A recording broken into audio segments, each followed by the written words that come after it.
بسم الله. اليوم هنتكلم عن مباراة مصر والرأس الأخضر. عن المباراة في صورة مجموعة من النقاط. أول حاجة التشكيل، ده أفضل تشكيل بدأ بيه منتخب مصر في كأس الأمم الأفريقية، عن طريق إن هو لعب مروان عطية مكان النني، ولعب بعمر مرموش أساسي، ولعب بفتوح أساسي لأول مرة.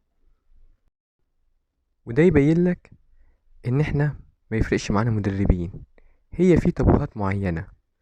تجيب مدرب أجنبي، تجيب مدرب مصري، لازم النني ومحمد صلاح، مع اني افضل ماتش لعبناه في البطولة من غيرهم هما الاتنين.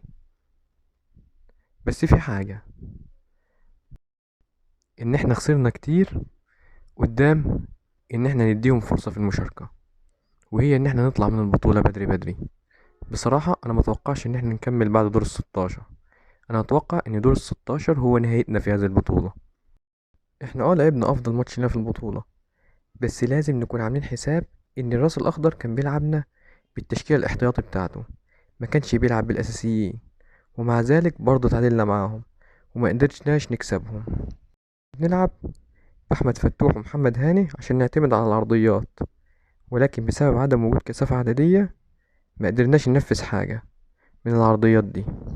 احنا لعبنا أفضل مباراة لينا وقدرنا نتأهل، برغم ان اللي التأهل جالنا بسبب تعادل موزمبيق مع غانا.